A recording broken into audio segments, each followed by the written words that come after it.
Hello explorers and welcome to another video. Today we are going to talk a little bit about JReleaser. JReleaser is a package to make good release documentations on GitHub and other places, and also notify any people that you release to. So for instance, if we have a project that we build, we have some artifacts from that, we want to make a release on GitHub and adding those artifacts with a good MD5 sum or any other hashing, and we also want to send a Slack message telling everyone that we are done now, here are the new release, or send an email telling about the new release, then JReleaser could be a good help here. So let's switch over to some code here. So this is the JReleaser. If we look at the JReleaser page here, we see that they have an install guide where you can install it with JBang or SDK installer in Windows. Same goes for Linux.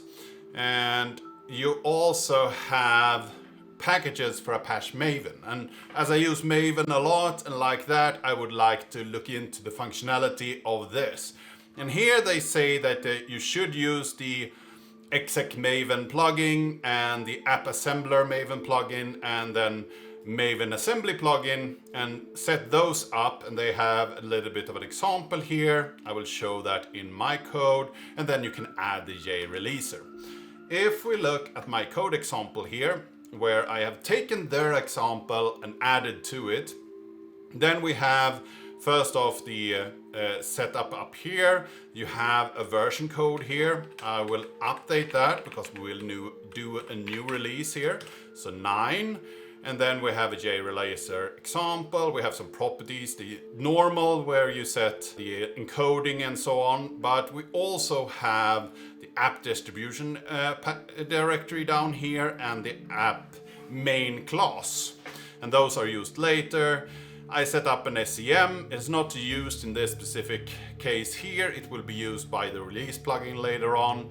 I have written in the license. I usually use MIT license and who's the developer. So these are things that were in the example.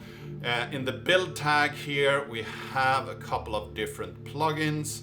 Let's go through them one by one. So first up, we have the Maven exec plugin with the main class. So if we want to execute something, we have the Maven compiler to set which compiler version it is. And then we have the Maven plugins jar plugin, and this will create a jar for us. So that's the build target for that. And then we have this app assembler Maven plugin, which you tell which class it is and also where the binary should be and so on. And then we have the Maven assembly plugin, and that requires this assembly XML, and I didn't have one of those, so I went out, looked up how should I actually do an assembly. So this is the setup for an assembly. You have a distribution ID, you have formats, a jar file in this case, and then we have a couple of files that we'll add, the readme and license. So that's the assembly where it should put that. And then last but not least, we have the JReleaser with the main class again, the GitHub owner, and an artifact down here, and it's just a jar file in this case. So it will build a jar file and I will deploy that.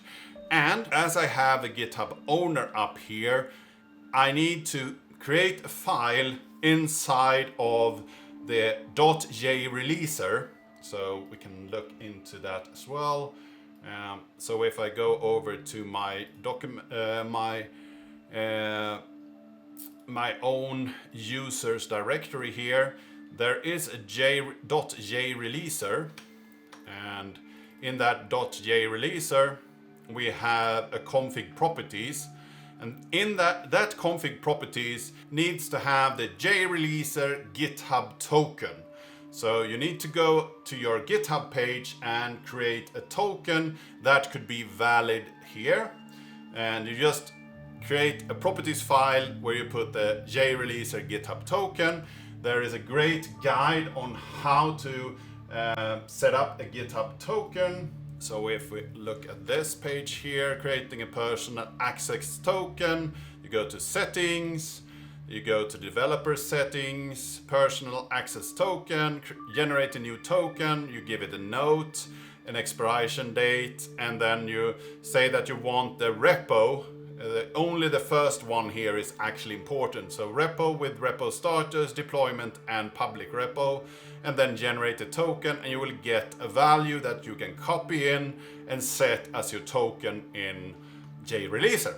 If we go back to the code here, when I have done this, I can do a build, and there is something called Maven JReleaser config, which will create a configuration for you for the JReleaser, and then after that you have full release.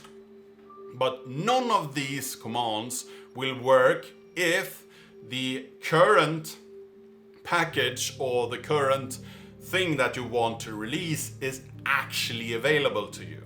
So in order to do this, we need to create the artifacts. So I will run package. And let's see here, Maven package. I have it. Don't have that in my path at the moment. So I run this package. So I will actually create this example jar, which is the release. And I also need to create a commit here because that's important for the commit message here. And that will be shown on GitHub, and I need to push that. And if you don't do that, you don't get an actual commit that will be in your message. So you will just get the text, which is not as nice. So if we go back here, we can run JReleaser full release. So we run that. It will go through, find the artifact, and then run the full release target and create a new release on GitHub. So it takes a couple of while. It creates a checksum, it changed the changelog document, and then pushes it up as a new distribution. If we go over to my GitHub page here, we see that we have 11 tags, and here we have the releases, and the last release I did was 009. And then I have my commit message here. You can look into that specific commit and so on. You have a checksum, and you have the specific target or the specific thing that you created. And this JReleaser example is very simplistic. It's just an example jar here with some text. So that's not the point of this. I wanted to show you how to do a release. But I wanted to take this one step further and actually use the thing that we do deployments with usually. So the release plugin that is built into Maven. So I will change my POM file here. Let's just rename it. There we have it, rename file. So I will rename this to old, and then I will go in and rename this file that I have prepared here to the current POM file. So this is the POM file I want to run now. And here we have similar setup in this file. I have the same things up here. And in this case, we want to release number 10 as a snapshot, because you are working with snapshots when you are doing a release using the release plugin. And then in the build here, we have the Maven assembly plugin with the class and default implementation and specification entries, and jar with dependencies should be something that we add to the end of the file. So that's the first plugin. It's similar to what we usually do. Then we have the Maven release plugin, and in this case I have, after the packaging, I will not do remote tagging. I will do a local checkup, and I will not push the changes. And this is because I have a local key that I have password on, and I haven't really figured out how you can supply a password to the release process. I don't want to write the password in so it's a CI implementation. I want to have a flag that I can put in and say, I want to supply the password while you are building. And I haven't found a way to do that. And last but not least, we have this JReleaser plugin with the main class, and the difference here with the artifact, I will look for the jar with dependencies here, and the app directory, I have just the build directory, so I don't have this extra path to that. But other than that, it's very similar to the other POM file.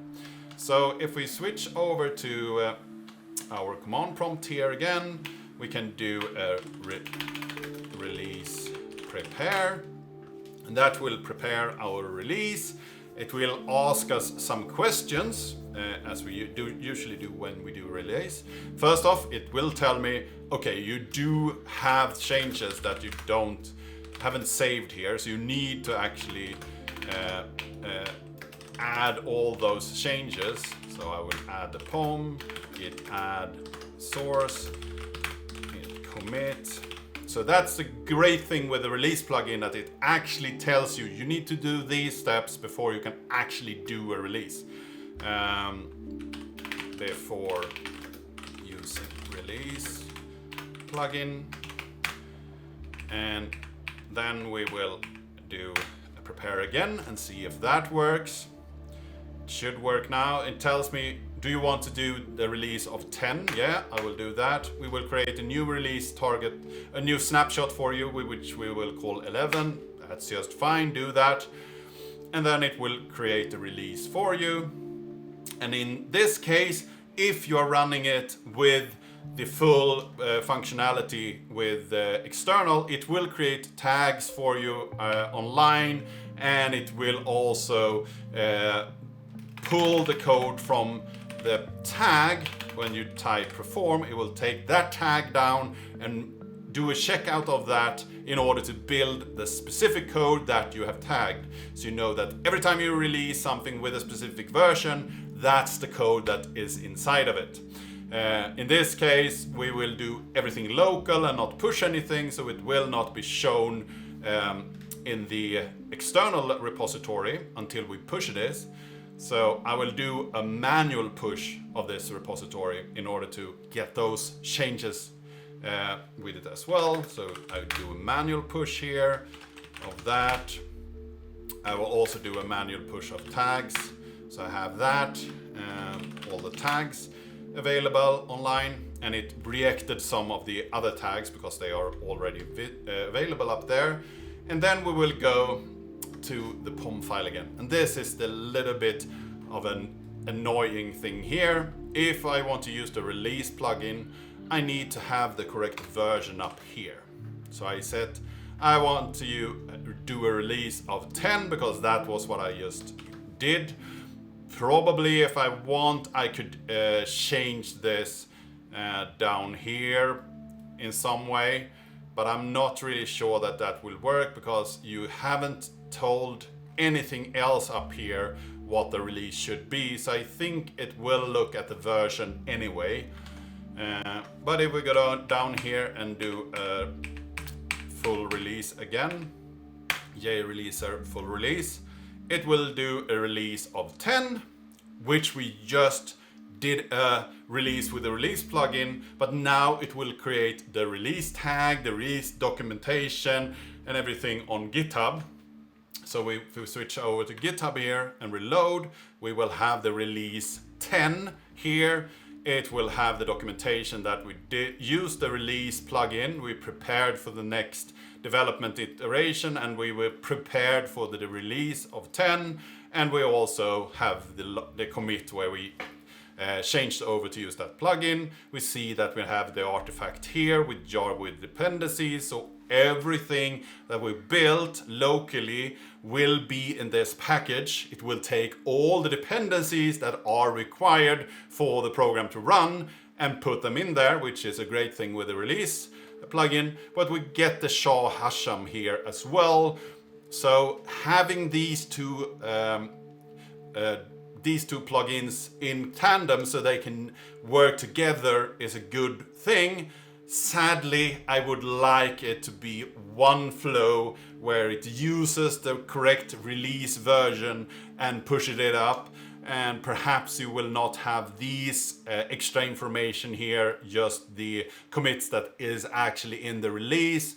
And currently I maintain a changelog by myself for my project because I want to give it a more understandable text than all the commits, because usually I do a commit for each change. It can be a long commit log and hard to follow, so I want to maintain my own changelog. But if you are doing one thing, then commit that with a great commit message, then this could really benefit you to make this a more straightforward process. And if you're not using the release plugin, you create your artifacts another way. This is a great way to give you some extra functionality where you can create a changelog and also send this changelog via email or Slack or any other of those social networks where you can display to the world that now we have done a release, it's done. Go out and play with it. So this was what I wanted to talk about today. I hope that you found it interesting. I hope that you learned something. If you have any comments or suggestions, leave them down in the comment section down below. If you like this video, give it a like, share it with your friends and colleagues. If you haven't subscribed yet, please do that. And I really hope to see you in the next video.